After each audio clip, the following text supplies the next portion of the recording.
आप देख रहे हैं अल्फा डिफेंस हिंदी में आपका स्वागत है। आज के इस वीडियो में हम लोग बात करेंगे इंडियन नेवी के एयरक्राफ्ट कैरियर के बारे में और समझने की कोशिश करेंगे कि जो नए एयरबोर्न अर्ली वार्निंग और control system Indian navy acquire करने वाली है वो कैसे होने वाले हैं। कुछ दिनों पहले एक न्यूज आई थी कि इंडियन नेवी रशिया से कामोव KA-31 हेलीकॉप्टर्स नहीं खरीदेगी और इस न्यूज को यूक्रेन वॉर से जोड़कर देखा गया था। इससे पहले इंडियन आर्म फोर्सेस की तरफ से Mi-17 हेलीकॉप्टर्स को भी कैंसिल किया गया था और इन सभी चीजों को देखते हुए ये माना जा रहा है कि यूक्रेन वॉर के चलते इंडिया के ऊपर वेस्टर्न प्रेशर काफी ज्यादा हुआ है, जिसके चलते इंडिया रशियन सिस्टम्स को खरीदना अवॉइड कर रहा है। देखिए, इस एंगल को डिस्कस करने से पहले इंडियन नेवी की रिक्वायरमेंट को समझ लेते हैं।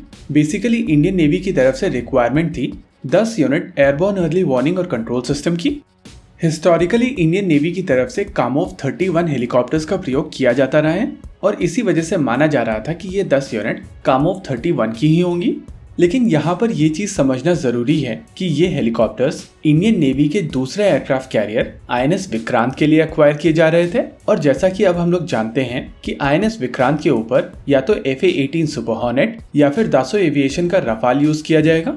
और क्योंकि ये दोनों ही एयरक्राफ्ट वेस्टर्न ओरिजिन के एयरक्राफ्ट होंगे तो इनके साथ ऑपरेट करने के लिए एयरबोर्न अर्ली वार्निंग और कंट्रोल सिस्टम अगर रशियन होगा तो नेचुरली इंटीग्रेशन प्रॉब्लम्स आएंगे। उस हिसाब से इंडियन नेवी के लिए एक बेहतर अप्रोच या तो एक इंडिजिनस सिस्टम या फिर एक वेस्टर्न सिस्टम होगा। अगर इंडिजिनस सिस्टम की बात की जाए तो इस समय जो सबसे बड़ी परेशानी है वो है एक हेवी कैटेगरी का हेलीकॉप्टर।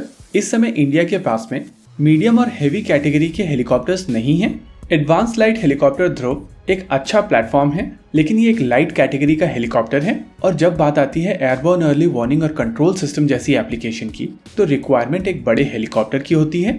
ऐसी एप्लीकेशन के लिए न ही केवल हेलीकॉप्टर में ज्यादा वजन कैरी करने की क्षमता होनी चाहिए बल्कि इनमें पावर जनरेट करने की क्षमता भी ज्यादा होनी चाहिए। इस कैटेगरी का स्वदेशी प्लेटफॉर्म लगभग 5 साल दूर है और उस हिसाब से मोस्ट लाइकली एक वेस्टर्न हेलीकॉप्टर अक्वायर किया जाएगा। वैसे भी रिक्वायरमेंट केवल 10 हेलीकॉप्टर्स की है और इकोनॉमी ऑफ स्केल्स को देखते हुए बाहर से हेलीकॉप्टर अक्वायर करना प्रैक्टिकली सस्ता पड़ेगा। अगर ऑप्शंस की बात की जाए तो इंडियन नेवी के पास में क्रोनस रेडार का एक ऑप्शन होगा। अभी आप अपनी स्क्रीन के ऊपर मेर्लिन हेलीकॉप्टर के ऊपर क्रोनस रेडार को देख सकते हैं। बेसिकली ये रेडार एक इन्फ्लेटेबल टब के अंदर होता है जो मूव करके हेलीकॉप्टर के बिल्कुल नीचे चला जाता है। इस समय रॉयल नेवी के HMS क्वीन एलिजाबेथ के ऊपर इन्हीं एयरबोर्न अर्ली वार्निंग और कंट्रोल सिस्टम का प्रयोग किया जाता है, लेकिन यहाँ पर यह समझना जरूरी है कि ये एइसा रेडार नहीं है। वैसे कामोव KA-31 भी एइसा रेडार नहीं है, लेकिन जिस तरीके की टेक्नोलॉजी इस समय देश में और देश के बाहर अवेलेबल है उस हिसाब से इंडियन नेवी को एक एइसा रेडार के साथ में जाना चाहिए। और अगर एइसा रेडार की बात की जाए तो इस कैटेगरी में लॉकहीड मार्टिन की तरफ से रॉयल नेवी को Lockheed Martin vigilant sweet offer किया गया था। अभी आप अपनी स्क्रीन के ऊपर विजिलेंट स्वीट को एक एरो की मदद से देख सकते हैं। ये बेसिकली नॉर्थरॉप ग्रमन का AN/APG-81 रेडार है जिसको जॉइंट स्ट्राइक फाइटर यानी कि F-35 के ऊपर यूज किया जाता है। यहाँ पर ELM-2052 का भी एक ऑप्शन है और उसी हिसाब से उत्तम एइसा को भी मॉडिफाई करके एक इस तरीके का रेडार बनाया जा सकता है।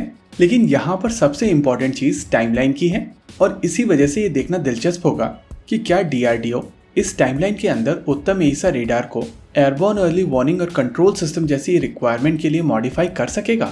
वैसे इस तरीके की रिक्वायरमेंट के लिए E-2 हॉकाई जैसे एयरक्राफ्ट बेस्ट एयरक्राफ्ट होते हैं, लेकिन क्योंकि इंडियन नेवी के एयरक्राफ्ट कैरियर स्टोबार टाइप के एयरक्राफ्ट कैरियर्स हैं तो E-2 जैसे सिस्टम इनके साथ ऑपरेट नहीं कर सकते हैं और इसी प्रॉब्लम को एड्रेस करने के लिए V-22 ऑस्प्रे के ऊपर एक एयरबोर्न अर्ली वार्निंग और कंट्रोल सिस्टम ऑफर किया गया था। इसकी एक आर्टिस्टिक इंप्रेशन को अभी आप अपनी स्क्रीन के ऊपर देख सकते हैं। लेकिन इस सिस्टम के साथ में जो सबसे बड़ी परेशानी है वो है इसकी कॉस्ट। V-22 ऑस्प्रे ऑलरेडी एक कॉस्टली प्लेटफॉर्म है और इसके ऊपर मॉडिफिकेशन और भी ज्यादा कॉस्टली होगा। ओवरऑल यहाँ पर कहा जा सकता है कि इंडियन नेवी के लिए ये एयरबोर्न अर्ली वार्निंग और control system basically fighter jet choose किए जाने के बाद में सेलेक्ट किए जाएंगे, लेकिन इस रिक्वायरमेंट के लिए प्लेटफॉर्म हंटिंग काफी ज्यादा इंटरेस्टिंग होने वाली है। इसी के साथ आज के इस वीडियो में रखते हैं केवल इतना ही। वीडियो को अंत तक देखने के लिए धन्यवाद। देखते रहिए अल्फा डिफेंस। जय हिंद।